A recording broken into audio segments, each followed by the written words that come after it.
Welcome to episode 268 of the DFO Rundown, brought to you by Botano.ca. I'm Jason Gregor, of course, Botano, our title sponsor, and your place to watch games. 19 televised NHL games, nationally televised games. This week, of course, Tuesday, Thursdays continue to be busy. You got the national championship, if you like it, tonight, and NFL playoff. The super wild card weekend is coming up. So lots to have fun out at Botano.ca. As we welcome in Frank Saravalli. Frank, how you doing? Good. Don't even ask me about the Eagles, okay? Just they're folded brutal. like a cheap tent in a soft wind. Oh my goodness. Yeah, they are brutal right now. And I don't even think they should be that bad, but they are playing terrible. So And now they're hurt. They leave a game that meant nothing more injured than they were, which just defies logic. Now, well, hey, you know what? You think about the NFL, man. There's lots of teams who are like, I'm not sure how good they are. So, San Fran to me, I still think is the class of the league. But come playoff time, anything can happen. So it'll be fun. I love playoffs. Doesn't matter the league. So, the NHL, of course, we got a long ways to go before the playoff, but we're into January, and I think that the playoff race is beginning right now, and it's going to be a lot of fun. It's much closer than we saw last year. Last year at this time, we knew all 8 teams in the East, and that definitely won't be the case this season. We'll get to the playoffs and teams in a sec, but of course, the big story is William Nylander's on the verge of signing a contract. Frank, sounds like it's going to be 8 years, $11.5 million. Sounds like the AAV for Nylander. What are your thoughts? $92 million. Full no move clause throughout. Massive signing bonus. It's the 5th highest. It's the richest contract in Toronto Maple Leafs history.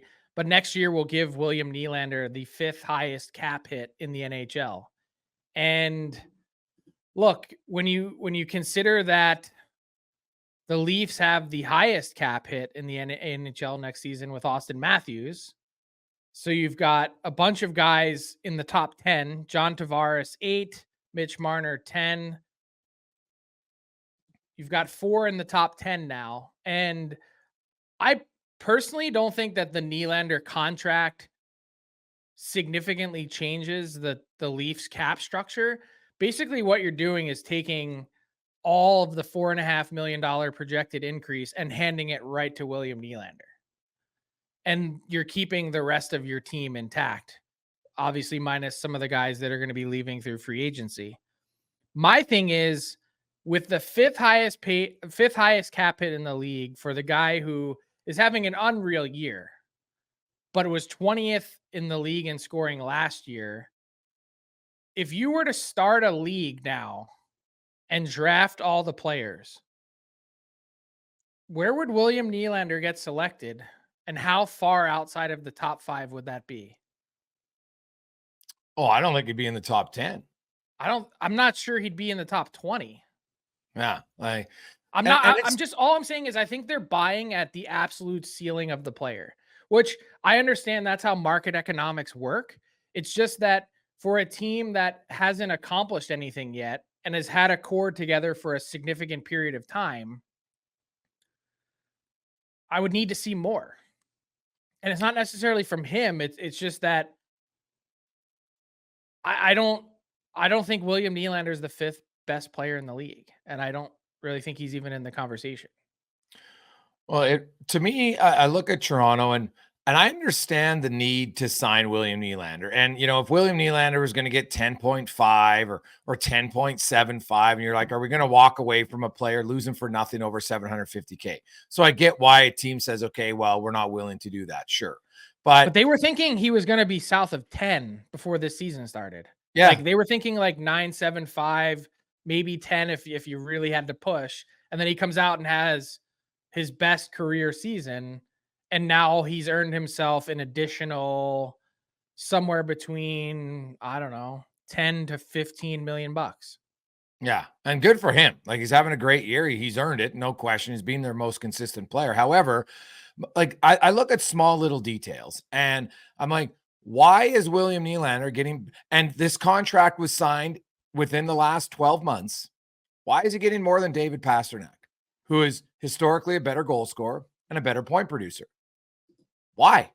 And Pastrnak doesn't like without Bergeron now, he has look at his production, still pretty darn good. Like I know it's people say, well, Gregor, it's only 250K. And I'm like, yeah, sure.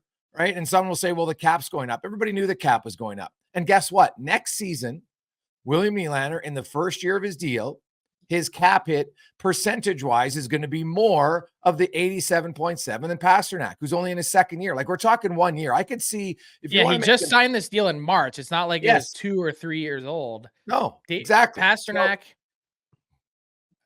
so Pastrnak had 43 even strength goals last year. Just even strength.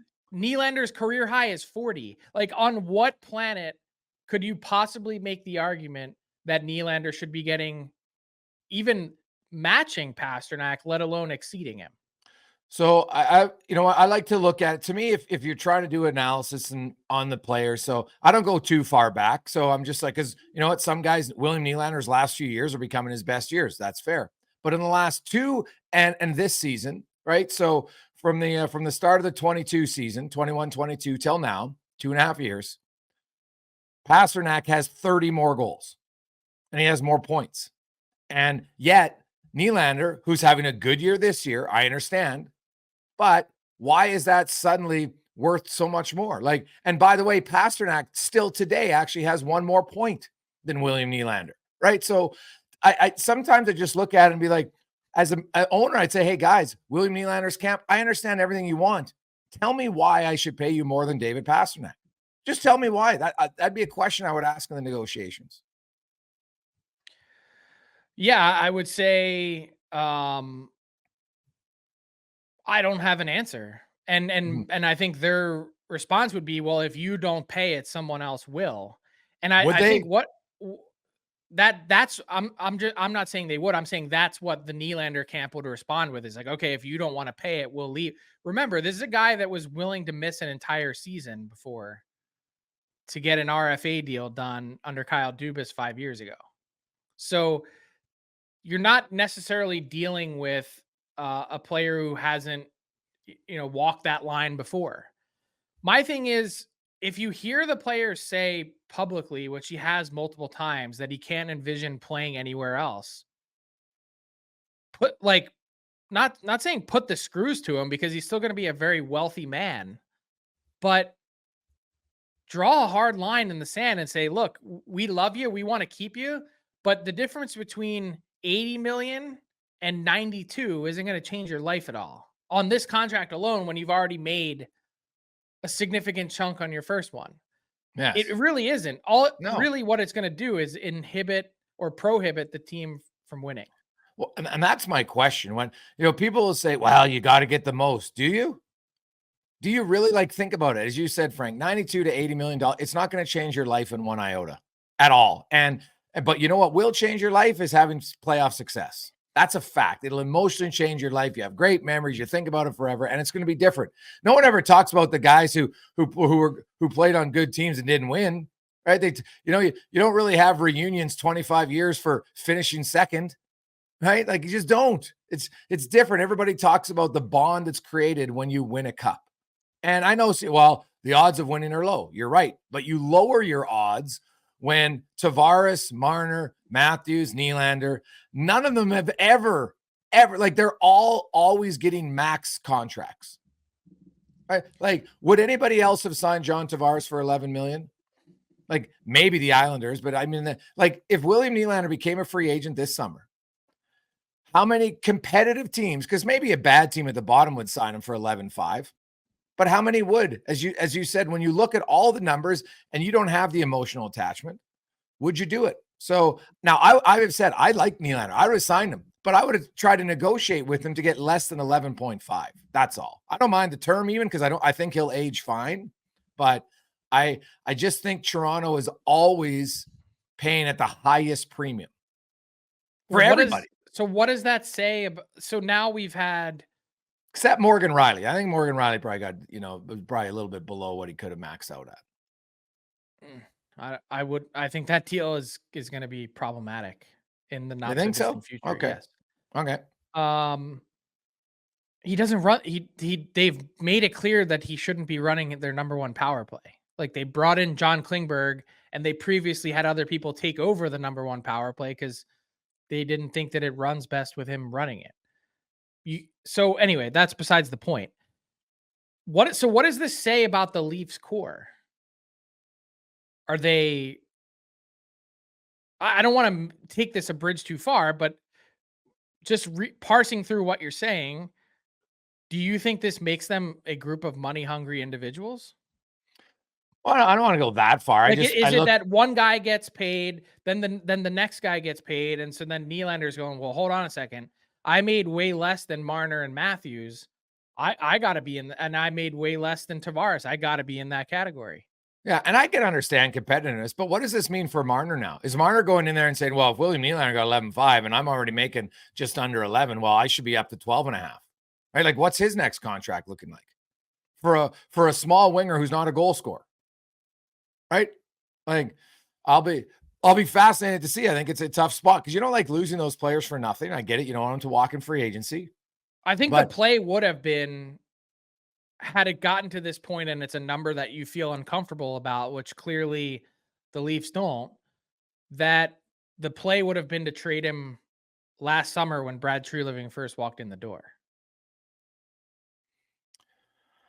Yeah, well, I think at the time, Frank, like you said, I think they probably thought, hey, we'll get Nylander 9.5, and that would be a really good contract. I think that was coming off of an 88 points, coming off an 87 point year and 40 goals, 9.5 was probably, a little unrealistic. What did Tkachuk sign for? Yeah, but here's the crazy thing about NHL economics is that Matthew Tkachuk at 9.5 is actually netting more money in his pocket than Nylander will at 11.5. It's all state and federal tax. So Tkachuk nets more at 9.5 than Nylander does at 11.5. It's crazy. Yeah. When I look at, like next year, you look at different players and where they're going to come in. And so, yeah, he'll be tied with Carlson at 5th, right? And just ahead of Pasternak. There's guys who are really good deals on the cap hit for sure. And I think Nylander will be a fine player. I just don't think anybody's going to look and say, hey, you know what? They're getting extra value on their contract. That's all. It will never be a value contract at any point. I don't care how much he scores. Yeah. This right here, as good as he's been, this is his ceiling. What do you think, Marner, then? Like, what do you think in that negotiation? Is he how much higher is he than Nylander? Well, based on this year, I'm not sure any higher. Well, what if we're talking this time next year and Mitch Marner has 53 points in 36 or 37 games, right? Does he look and say, well, now I get more? Like that's always the challenge for them. So they got skill though. There's no doubt about that. Where I come out is, how is the team going to win? How are they going to make this team successful? And so I mentioned before what the blueprint looks like. You take the $4.5 million that the cap increases this summer and you hand it to Nylander. You've got TJ Brody coming off the books, Domi, Bertuzzi. Yes, you have your goaltending situation to figure out, but you've essentially got 1 year to bite your tongue and get through it with John Tavares, the last year of his deal at 11. So then fast forward 2 summers, Tavares, he'll be up. My guess is you could probably get him to sign a deal that's a hometown discount. Let's just call it $6 million a year. Something like that. You keep Tavares at 6. That gives you $5 additional million that summer, plus another 4.5 or 5 that the cap increases. And you can see from the Leafs front office perspective as to why you think you can build around a team with 4 players making that much money. Oh, it's valid. And the other thing is that Muzzin's Murray, and Klingberg will all come off the book. So they might actually not start a season in LTIR, which can help you when you want to accrue cap space. And I'm a big believer that helps teams for sure come the trade deadline. So, that is a big benefit. It's not, obviously it's a big benefit to ownership because that's another 14 million you're not paying the players, right? So that helps. But goaltending's voodoo, man. Like, look at Marty Jones. Marty Jones is absolutely killing it right now for Toronto. Who knows how long it's sustainable or not? But I would keep the goaltending going exactly as it is. Jones, and then bring up Joe Wall when he's healthy again, see how the ankle reacts. I don't know if you saw it, but Sportsnet had a stat over the weekend that if you take Ilya Samsonov's play out of it, the Leafs have the best save percentage in the league. Wow, that might have been the worst stat I've ever seen. Hey, let's take out our 15 worst games, but leave everybody else's 15 worst games in, and then we'll compare it. Like, come on. Okay, I get what you're saying, but they also got points in 11 of the 13 games that he played. So 15. Started 15, 11 of the 13 decisions. Right. I mean, it goes to show you that a lot of their issues this year have been goaltending. Here's my thing, and this is I think the most important question of all that we've talked about with the Leafs. Right now, today, are the Leafs a Stanley Cup contender? Yes, without question. Why? Well, because I look in the East and outside of the Rangers, like, could Toronto beat Boston in the playoffs? Yes. Can they beat Tampa Bay in the playoffs? Yes. Could they beat Florida? Yes. Now, could they lose to all of them? 100%. But I think, to me, I don't see any dominant teams. I look at Toronto, and you're right about, they had some shoddy goaltending earlier. I still, and the other thing that Toronto will give them credit for, they played through some bad injuries on their blue line. And they had a lot of blue line guys. Like, Benoit has really stepped up. I'm not sure there was a lot of people that thought he would play as well as he has.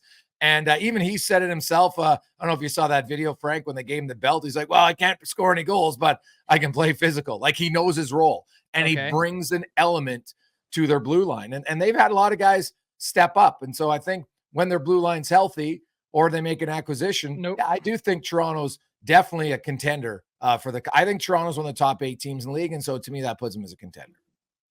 I disagree. They may, standings wise, they may be there. They may have, played moderately well based on where they're at. But I'm sorry. I don't care how much above his head he's playing.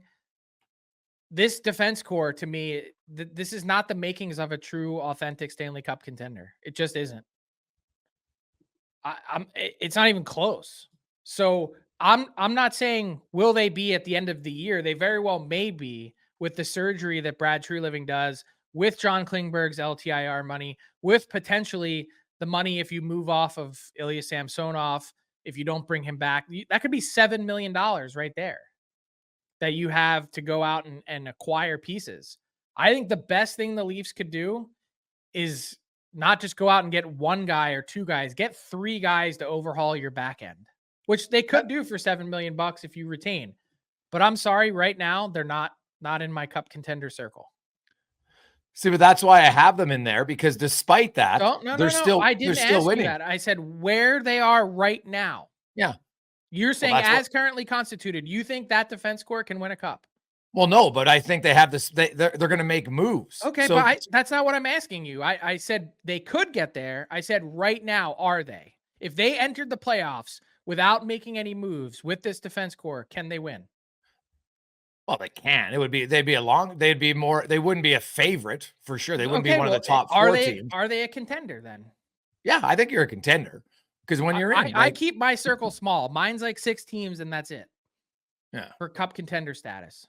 If you're branching out to 8 or 10, like we're talking more than half the playoffs here. Yeah, but at the start of the year, hey, whoa. At the start of the year, you had 10. I was arguing I only had 8. Okay, but I've changed. Okay. I've changed my mind. Fair. It's a small circle, and if you're not in it. So who's in your circle then today? Today? Yeah. I got the Rangers. Yeah. I got the Avs. Okay. Stars. Okay. Kings. Panthers. And I'm going to throw in the Carolina Hurricanes. 6. You don't have the Jets? They're the first place team in the league. They got a really good goaltender. They got good balanced scoring. They got a sound defense core. The Edmonton Oilers, I don't know. I've got Jets and Oilers right there, but I cannot. Vegas is decimated by injuries. When they're healthy, this is subject to change. Yeah, but look, the Jets run that they've been on is super impressive. But I think the Jets are the 3rd best team in their division. I don't know, man. Okay, no, but see, it's funny. Look at Colorado. Tell me how they're going to win with their goaltending. And the fact that they give up chance after chance after chance. They're almost unbeatable at home. Sure. They have Nathan McKinnon, who might win the MVP. Yeah. But what about goaltending? First of all, their goaltender has a sub 900 today, Frank, and he's going to have 0 left when the season starts because they're running him into the ground. But why? So you're taking them out due to goaltending? No. I'm saying why are they clearly better than the Jets? That's all. Like, who has better goaltending? No, Winnipeg. The Jets. No one. That's it. Yeah, but Winnipeg has better goaltending than Colorado for sure. And I love McKinnon and Rantanen, but when I look at Colorado right now, which defense core are you taking? Avs or Jets? I probably take Avs when they're healthy, yeah. Okay. But not the way they're playing team defense right now. That's the thing. That's what I don't understand in Colorado. Which forward group are you taking? Jets or Avs? Right now, the Jets, top to bottom. No. The Avs have the best player for sure, but the Jets forward group is better overall. I love the scoring by committee that the Jets have done. The number of double-digit goal scorers, the depth has been good. I think the Jets are really missing high-end talent. And maybe sometimes the collective is better than the individual. Well, you know what? I'd say this, Frank. If look who Colorado lost to in the playoffs last year. A team that was deep, didn't have the top-end talent, but lost because they had better scores top to bottom for one series.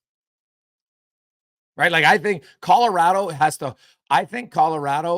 2-3, I don't think Dallas and Colorado, who knows if they'll face each other, but if I'm those two teams, I really want to finish first because I don't want to face the Jets in the first round. I think Winnipeg would be I don't know if Winnipeg can go 4 rounds deep, right? Because they might run into the Carolina situation. I think that's fair comment about lacking, but in the first round, I think the Jets could be a killer. And I look at the LA Kings. I don't see how you have the Kings ahead of the Oilers. Or ahead of the Jets. Like, LA to me had a good start. LA's I don't love, like, the Kings are good, but I'm not trusting them come playoff time. I don't think they have the depth. Like that trade. I think they have the depth. I think I really like their structure. I think it's really translatable to the playoffs. Yeah. Again, though, I look at the Jets. The Kings, do they really have a high-end offensive guy? Like, Kopitar is great, but he's not elite offensively, right? I think LA, as long as they don't match up to Edmonton, they're fine. But because they can't match Edmonton's top 2 guys. That's been proven. They've got 3 80-point scorers. Like, what? Yeah, but that's not 120. Okay. Edmonton had 4 80-point scores last year. The Jets are going to have 1. Yeah. If they're lucky. Oh, no, I think the Jets, like I said, going deeper in the playoffs could be a problem for them. But I look at Colorado. I think Colorado right now, Nathan McKinnon is masking a lot of issues in Colorado. I think he's playing so great. And you're right. Right now, today, he's the leader for the Heart. But he's covering up for a lot of errors on the rest of that team. Like, you look at how many high danger chances they give up. And then their goaltender, A, they play him too much. And B, I don't think he's capable of being a guy like Vasilevsky. If you get into a run and gun game of high danger chances, he can stop it. But I'm not sure Georgiev is that guy. Like, I think Colorado's really got to, now maybe it's just mid-season and they're like, whatever, the loosey-goosey, but they got to tighten up defensively. Like, it's surprising to me how many high danger chances they give up. And what about the Stars? I like Dallas. My concern, I love their defense. Yeah. They've got top-end talent. They've got an elite goalie. Although Ottinger isn't playing elite this year. His save percentage is like 900. but he's also missed a chunk of time too. Yeah. Well, Wedgwood I'm might be the just best backup in the NHL, like pure backup. so do this like if you were to authentically rank Central Division teams, you're going Jets 1. Today, yeah. Okay. Yeah, today. Like he's like lots can change. If some teams, you know, you get a serious injury like Vegas, when Vegas is healthy, I would rank them different than where I'd rank them today. Right. And then what about Vancouver? Where do you rank them? I think they're a couple pieces away. I think they could be in that circle. They could be in contender status, but I think they're still too incomplete to get there. Because man, the one thing that they have is they have an elite goalie, they got an elite defense, and they got elite forwards. They got all like I think Vancouver is. I know lots of people have kind of been waiting for them to tail off, but they're not showing any signs of it. They're not going anywhere. Their biggest thing is what happens with Kuzmenko. I think they have to figure that situation out. A healthy scratch 5 times already this year, was nearly an 80-point and 40-goal scorer last year. If he doesn't fit into your plans and you're constantly jamming a square peg in a round hole with Rick Tocchet, I think you have to cut bait.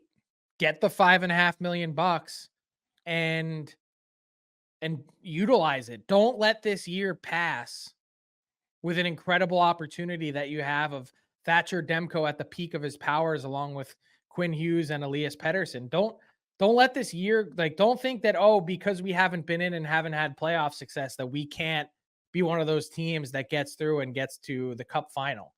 I just think looking at the West and how absolutely murderous it is.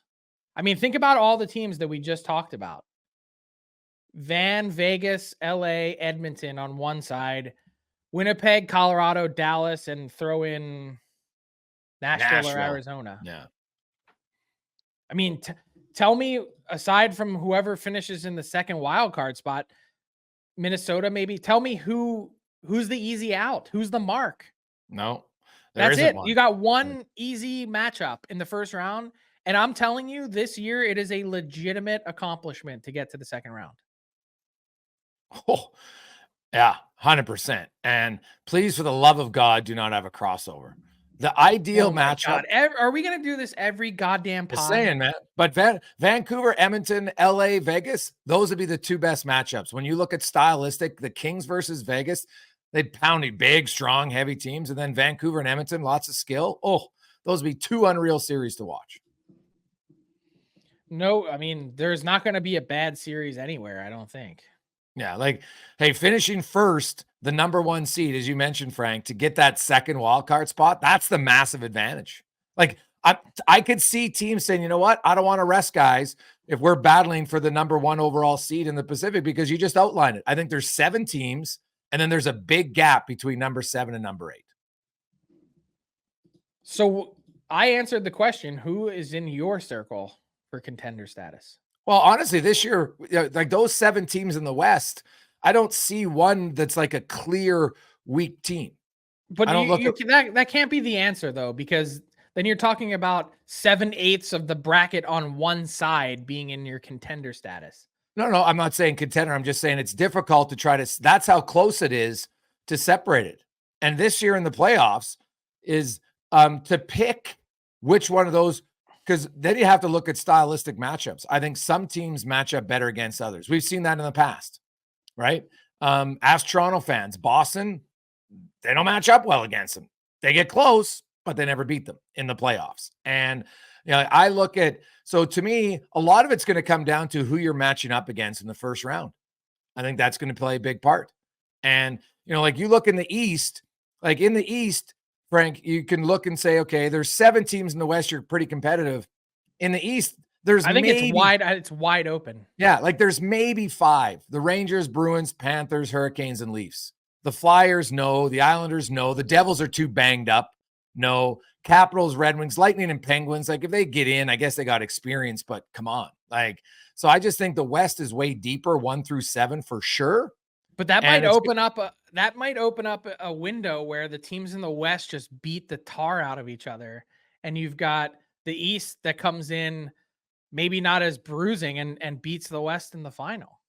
Possibly, right? I look at, honestly, I think, Frank, the biggest wild card that I can't predict is going to be health. Which team is healthy But come you could playoff say that time? every year. Yeah. No, but I think because like some years there's always upsets. We saw it last year. Boston had the greatest regular season ever and then couldn't get it done in the playoffs, right? Even with the 3-1 series lead and a 3-1 lead in game 7. So that's what makes the playoffs great. It's unpredictable. I don't think any of us would have picked them to lose to a team that had 92 points and might not even got in if Pittsburgh hadn't soiled the sheets against Chicago. So Soiled the sheets. I look at this year in the playoff, and I really believe it. Like, you got to, if you're healthy coming in the playoffs for this, like some years, you know what, like if Boston had one injury at their, a top 4 defenseman, people would have said, yeah, they're good enough, they'd overcome it. But let's say you're, pick Colorado. Obviously, if one of the top 3 guys in any team is out, but I think if you have a key injury to a third line center on one of these teams, and now all of a sudden you have a big weakness against the other team's third line, right? That's why it's going to be fun. And I'm curious as we get to the deadline, how aggressive are we going to see GMs in the West trying to match each other because they're so close already? Cap space is going to be a factor in it. But, like I look and you mentioned, Samsonov, like a $2.4 million cap hit, Frank. I could see a team saying, you know what, we would take a shot on this guy if Toronto's willing to trade him. Oh, they're willing to trade him. Yeah. Like a 2.4 mil for the rest of the year. So what is it? What's that cap hit now? Like it's about 1.2, give or take, right? So half the season's already close by. Like that's an intriguing one. Like I know right now he looks lost, but you would take a flyer on him? I wouldn't. No, but teams have in the past. And I think a team that has a good starter might do it because it's not going to be that expensive. And if they're looking for depth to say, hey, you know what? We want to back up. Like, look at Vegas. Vegas won the cup with essentially the guy who was their 4th stringer. I get it. Aiden Hill had some pedigree though. And I know Samsonov was a 1st-round pick and, had a great year last year, but he looks utterly lost. Yeah. But as we've seen from goaltenders, guys, I don't understand it. And obviously it's clearly a lot of it can be mental. And maybe sometimes it's 1 or 2 technical changes, but we've seen lots of goalies like Marty Jones had 4 straight years, Frank, of sub 900, 4. And now all of a sudden he's like 925. He's crushing it. Like goalies are, for anybody out there that can accurately predict at the start of the year, man, I tip my hat to you because it is the biggest wild card in the league. Good luck. Yeah. Good luck. Let's bring in Tyler Yaremchuk. What's going on, gentlemen? Back with another edition of Fill in the Blank. It is delivered by DoorDash, where for a limited time, our Canadian listeners can get 25% off and 0 delivery fees on their first order of $15 or more when they download the DoorDash app and use the promo code NATION25. I used DoorDash last night, and sometimes just when you go into the app, they got promo codes built in for you. I got 40% off last night just for getting the food delivered to my house. Download the DoorDash app today. And I was sitting there watching my Buffalo Bills. Frank, you're not feeling good about your Eagles. I'm flying high this morning. Let's go. You should. I mean, that was a heck of a win last night. The Dolphins, for all the injuries and banged up as they've been, they actually looked pretty good. Yeah, it was a good football game. The Steelers, man, that's going to be a tough matchup for the Bills. The good news is Watt's probably out. The Steelers are a bunch of weenies.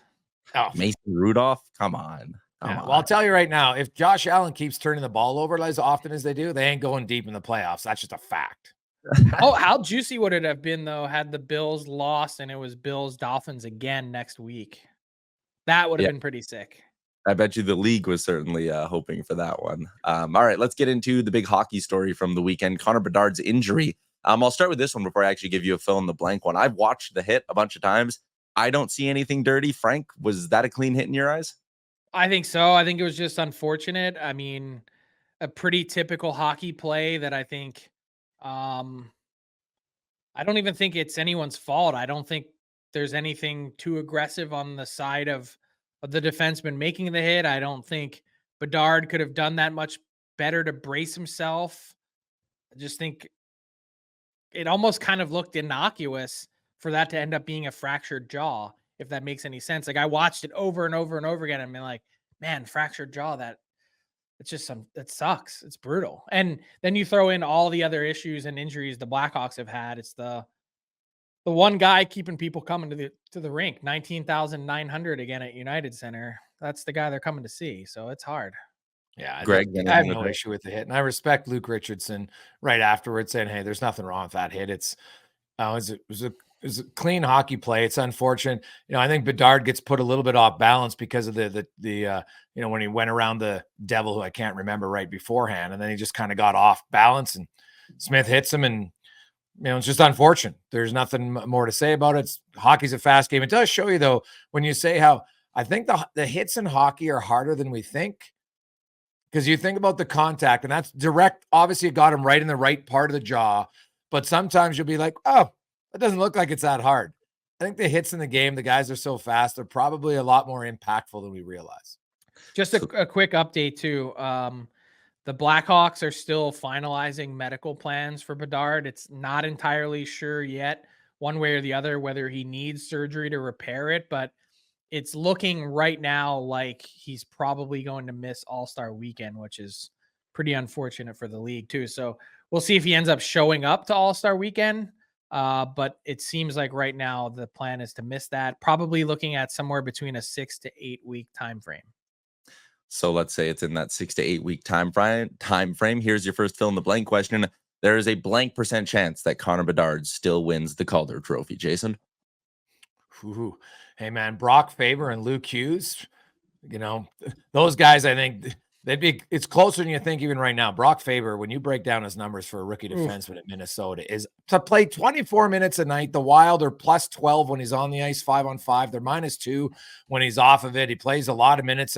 40% of his ice times against elite players. Like, my goodness, that guy is great. So no, I think Bedard, depending how long it is, Frank was saying maybe 4 to 6, 8 weeks. Like, the longer it goes, the harder it is. Keep in mind, Nugent Hopkins didn't win when he was tied for Landeskog in points, despite missing 20 games. The voters decided, well, games matter. And I can understand that. So Connor McDavid didn't win it, even though everybody knew he was the best player, but didn't play enough. So a lot of it's going to come down to how long Bedard's out. Then how does he play when he returns? But also, you can't overlook Hughes and Faber playing defense and what they're doing. That's huge. Yeah, for me, the guy would immediately be Brock Faber and the impact that he's having with all the injuries Minnesota has had to, just what they've asked him to do and how well he's played, how much of a beast he's been. It's not just minutes. Those are impactful, important minutes, almost 25 a night. It's been incredibly impressive for Brock Faber. So he'd be at the top of my list, but I'm not ready to say yet that Bedard is not going to be the guy. Like, what he's done to this point, almost a point per game without really any help. Like, this is kind of the same argument we had during Connor McDavid's rookie year. I don't think there's any question about who the best rookie is, but the award is for the best rookie season. And that part might be different, but there's still a chance that if he plays 60 plus games, that it could be clear that Bedard is still having the best rookie season on top of being the best rookie. So my second question for you guys was, the biggest threat to win the Calder is blank, but I think we've covered that with Brock Faber. But how about some love to Marco Rossi, another Minnesota Wild rookie? He's second in points, second in goals, only 3 goals behind Connor Bedard. He's having a hell of a year as well. Did either of you actually answer the question and give me a % chance that Bedard still wins the Calder? I'm going to say 35. I'm going to say 55. All right, so a little bit higher. A little higher. I don't mind that. So we'll zip ahead then to the third one I have for you. Zach Hyman over the weekend picked up another hat trick. It is his 3rd hat trick of the season. Him and Austin Matthews both have 3. An interesting little nugget I just happened to pull up. There have been 48 hat tricks so far this season in the NHL. 8 of those total hat tricks happen in games involving the Edmonton Oilers. 16.6% of the hat tricks scored this year have either been scored by an Oiler or scored on the Oilers. Stamkos, Besser, a bunch of guys have them. But I want to ask you guys about Zach Hyman. He's on pace for 56.9 goals if he plays the remainder of the regular season. Zach Hyman will finish the year with blank goals, Jason. 51. Oh, I was going to say 51. I'll go Price is right 52. at 52. No, I'm going to say 52. I think he's got another hat trick in him. I thought, honestly, when you were shaping the question, I thought you were going to say Zach Hyman is the best free agent signing in the salary cap era. True or false? And I would. There's really only have to one, think Frank. about that. It's a good thing you brought that up because to me, the only guy that I think is better is Alex Pietrangelo. Ooh, want a cut for I you? think there's a few candidates. I think Artemi Panarin has been worth quite literally every penny. He's on track for his 5th 90-plus point season, and some of those you had some shortened seasons. He had 95 points in 69 games in his first year. He's changed the Rangers. They were in their rebuild. They signed him, and That's a good one. I mean, tell me that he hasn't been worth it. No, You he's think worth it. Pietrangelo, like, you think but is he- Pietrangelo is it's a good one. I think that's going to be a really painful contract by the time it gets to the end. Yeah, and maybe that's fair, right? Panarin's a really good one, but if you look at what he's getting paid, Frank, has he overproduced to what his value of his contract is? Yeah, I think he has. I mean, I think I think he's been way overlooked for the Hart this year. Tell me, agree. how many more impactful players have there been to their team than Panarin to the Rangers? Maybe Kucherov? Well, If we're McKinnon talking for sure. singular impact, yeah, McKinnon is in the. But I'm saying somewhere Panarin's in your top 5. Yeah, Panarin's up there for sure. And for a guy that's always been a huge assist guy, he's going to crush his single season goal scoring mark. He's already at 25. His previous high is 31. 32. He had 32 in 69 games. He's got 25 already. They're not even at the halfway mark of the season. I'm trying to think how many more impact, like there we could we do a whole pod on the worst free agent signings. Hyman relative to, surplus value is there for sure. But I'm just coming up with a list of really good ones is a lot harder. Yeah. Oh yeah. Like the Who else interesting would be ones, in the category? Linus Allmark was a good signing for about the only negative for Allmark is in his 2 playoff appearances in 22 and 23, he has a sub 900 save percentage. So although you don't get paid in the playoffs, but that'd be the one thing, for $5 million though, he's been an excellent addition to your team. There's no negative about it, really. You have to nitpick to the playoff, but because I was looking this up, like Pietrangelo, because you win a cup and he's playing all those minutes, and I look at what St. Louis has done since he left. Look what Vegas has done since he arrived. Right? I agree, Frank. Maybe down the road, the last few years of it could be ugly, and that's fair. And Panarin's 5 years into his deal, so it's very low chance it's going to age. Petrangelo's pretty far down the road on his too. He's got 3 left. Yeah. So.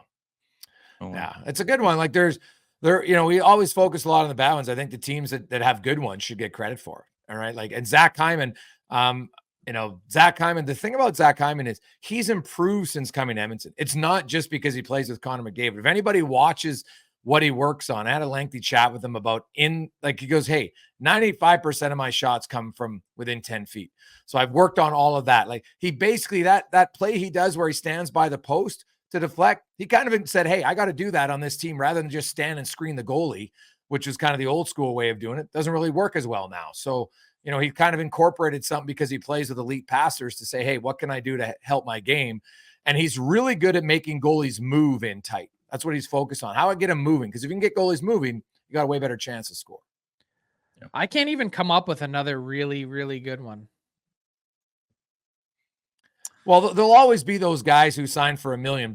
Yeah, that doesn't count. I'm talking like a big boy. Like if you're the GM, you're putting your nuts on the table, and it's a $50 million plus deal. Yeah, like those 4 would probably they could be hard to find better than those 4. Evander Kane was a pretty good one. Yeah, it's exactly. He's been, he makes a little bit less than Hyman, and Hyman's just being more productive. Kane, unfortunately, injuries play a part in that for sure. I don't think he's as But consistent. given all every that night. was surrounding Kane, the fact Yeah. that someone took a chance on him, that's Yes. Yeah, like I it's can't paid off. It's paid off. short no of that, question. it's a pretty short I can see a whole bunch of them that I'm like, nope, nope, nope, not good, terrible, awful. Well, that's why I always tell like every year fans, I'm like, free agent shopping is usually where regret rather than elation is found. There's a whole bunch of good trades. Oh, yes. Like Jack What? Eichel trade, pretty good Yep. trade. Yep. I'm looking right here.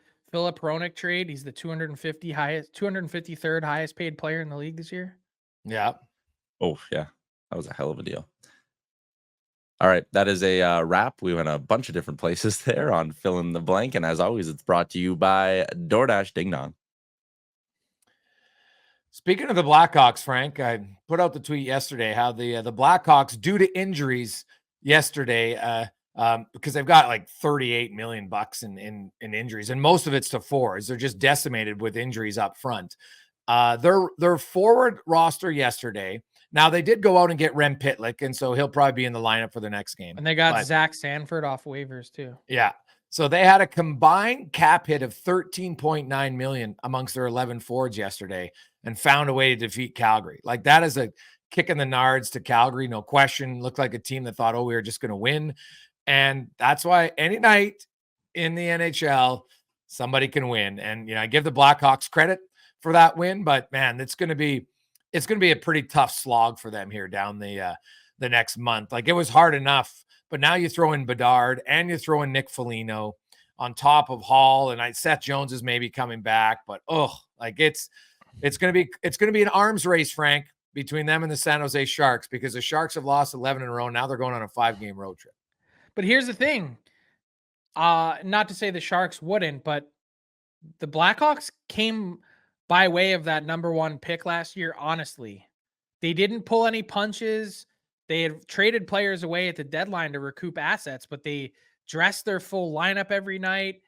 They won some key games down the stretch. Remember last year they beat Calgary, they beat Pittsburgh, like 2 humongous wins in the last 2 weeks of the year. If they lose again this year and are in line for Macklin Celebrini, they'll have come by it honestly. It's not like they haven't tried to add pieces and warm bodies. I'm looking right here at their opening night lineup. They have 5 forwards left from opening night. 5. Yeah, they're all hurt. 8 of them are gone. Yeah. 8 of them are gone. And guess what? They only have 2 guys left from their top 6. And the other 3 guys are from their bottom 6. Yeah. It's been amazing. Like the run of injuries that they are having is amazing. But I'll say this, Frank, and you know, the Blackhawks, hate to say it, they're probably a little bit happy because, you know what, they weren't going to make the playoffs even if they're fully healthy. So this is just securing a better, higher draft pick. There is I think they're concerned that they really don't have enough right now because they're decimating Rockford too. I think they're in pure scramble mode to try and get players. Yeah, no, that's fair. But I think long term, it sticks with what their vision is. Yeah, it's more pain than they were expecting to have. But you look at them and then you compare it to the New Jersey Devils and their injuries, Frank, it's probably going to cost them a playoff spot. Like they added Timo Meier again. Jack Hughes is out. Siegenthaler blocks a shot. Now he's out. Like the New Jersey Devils are in a dogfight for the playoff spot, and they might lose it simply because they're decimated by injuries. Like certain injuries hurt more. Like these are all top 6 forwards and top 4 defensemen they're getting hurt in New Jersey. The Devils, I don't think properly analyzed really the issues that they'd have on defense, saying goodbye to a couple key pieces. And we talked about this, but losing Severson, losing Graves, and then you have one key injury like they've had on the back end to start. And I'm not mentioning Siegenthaler, but you lose Dougie Hamilton and all of a sudden you're down 3 of your top 6. Like, tell me how many teams can withstand that. And so I think about how different this team would look. And you've got to make changes every year due to the nature of the cap. You're going up and down in terms of salary cap hits. You've got to say goodbye. You can't keep everyone. And hindsight's always 20/20, but how much better would this team look right now with Graves and with Severson picking up some of the slack for those guys that are out? Well, and now losing Siegenthaler. But here's the thing. I'll give him credit because even with those guys gone or out in Siegenthaler and Hamilton, like Marino, Miller, like I really like Nemec and Hughes, but I said at the start, why I didn't have New Jersey as a cup contender at the start of the year. I thought they'd make the playoffs was because I thought you can't win with that much youth on defense. I love Lukle Hughes as a player. Like I think he's going to be dynamic. Like they showed a highlight reel of course, the Hughes brothers were all playing, and unfortunately, Jack couldn't play on Saturday. They showed a highlight pack of Lukle Hughes's goals. He's the best. I think he might be a better shooter than Jack, just as a pure finisher. Did you see his goals? He is sniping top shelf. He's beating goalies from distance a few times. I'm like, damn. Yeah, he is going to be so good. Like as great as Quinn Hughes is, like in a few years, we might be talking that Luke is right there. There was some talk back at the draft that they think that Luke might be the best of the three. Oh, because the one advantage he has is bigger, right? Like he's 6'2". It's the one advantage he has. Do you have on a scale of 1 to 10? It seems like they've been pretty fortunate in terms of this latest injury to Jack Hughes. What's your level of concern for him and just his ability to withstand the rigors of an 82 game season? He's already missed 6 games. I don't want to say anyone's injury prone. Some of it's bad luck, but I always feel like watching him and I can't get it out of my head that he's just one hit away. Is that unfair to say? Well, it's too bad because man, he was having a killer year. It's right? Unreal how good he was to start. Yeah. He's still has 45 points in 32 games coming back from the injury, which cost him a few games. So I look at, I'm a big believer in when you go to the science and when science talks about bone density and how you keep building it. And you know what? So he still at 22 years of age, he is a guy who I think can get stronger, build that. So it allows you to take the rigors of the NHL. Like I'm never surprised when I see teenagers and young guys get hurt. Sometimes, they take a hit that doesn't look that hard, Frank, and their shoulders out. Well, like it's a man's game and you're getting, 28, 29, 30-year-old guys who are ripped. They're all in great shape. They're strong. And, there's going to be something that gives. So like Jack Hughes, I don't find plays a reckless game at all. Like I don't see him barreling into the middle. Taylor Hall early on got injured because he was just so fast and a little bit reckless. And then he altered his game a bit. But Hughes, I don't like to think about it. I see what you're saying. So his injuries, though, haven't been from reckless play. So I think maybe it's bad luck. And then that can just change, right? All of a sudden, in 5 years, we're like, oh, Jack Hughes has missed 2 games. So, that's what I hope. That's what I'm hoping for. I'm obviously not. I just think at some point you have to ask the question. Yeah. Yeah. It's valid. Like I look last year, he missed 4 games. Really. And then the year before, that was his big injury year, right? He missed like 33 games, I think it was. Yep. So he played all of them in the shortened season. So, if you miss 6 or 7, like that's okay. It does become, like Austin Matthews, hopefully Matthews is done missing 6, 8, 10 games like he has, right? Because I know that doesn't seem like a lot, but when you're trying to chase individual records and stuff, and it can skew it really where you finish. So it makes a big difference. Like 6, 8 games when you're talking the elite of the elite. That's the difference of finishing second to maybe finishing 10th. And if you think the regular season is hard, the playoffs are even that much tougher. 100%. One last one for you, Frank, on the you saw Max Pacioretty, pretty emotional. He gets his first point in Washington, talked about how difficult the last 2 years were. And he talked about he feels the Caps are a special group and to not lose that feeling. Like, I don't know if they can stay in it, Frank, but my God, they beat the Kings. Like, a Kings are, a good team. Like, I give the Caps credit. They find ways to beat teams we don't think they should beat. Yeah. And look, I love the emotion because behind the scenes, it really was a really tough 2 years. Like you go through the Achilles once and then you come back and you play 4 games and you rupture the same one again. And it's not really your fault. That's really those are two devastating injuries in the same spot.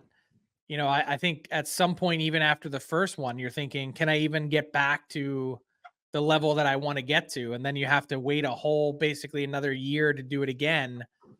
That's tough. So certainly understand the emotion and how excited he is to be back and to contribute and how much it means to him. And I just think the Caps have a finite window here. We're talking like 3-4 weeks to really get their act together. If not, I think Brian McClellan's going to have some really tough decisions to make at the deadline. Yeah, that's totally valid. And is Pacioretty one of those guys, if he's playing well, that could be on his way somewhere else? Yeah, fair point. Frank, before we go, did you win a prize in the Wendy's Daily Face-Off Survivor Pool? I did not. I did not make it to the final day. I finished in 24th, I think. 24 out of 373. So your not best showing, Frank. Your best. It showing is, ever. but I'm already looking forward to this week. So tonight, new week, new game. I'm going Nathan McKinnon to get a goal for the Colorado Avalanche tonight.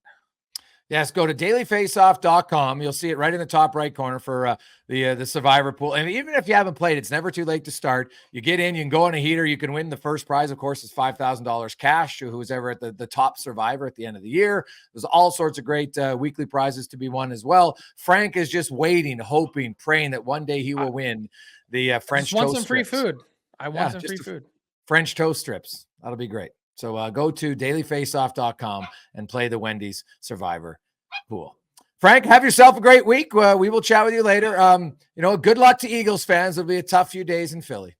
Hey, Thursday we'll talk. I've got my first trade targets board out for the season on Tuesday. Tuesday will mark 60 days on the countdown.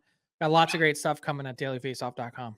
Awesome. Love it. Look forward to it. Have a great week, everybody.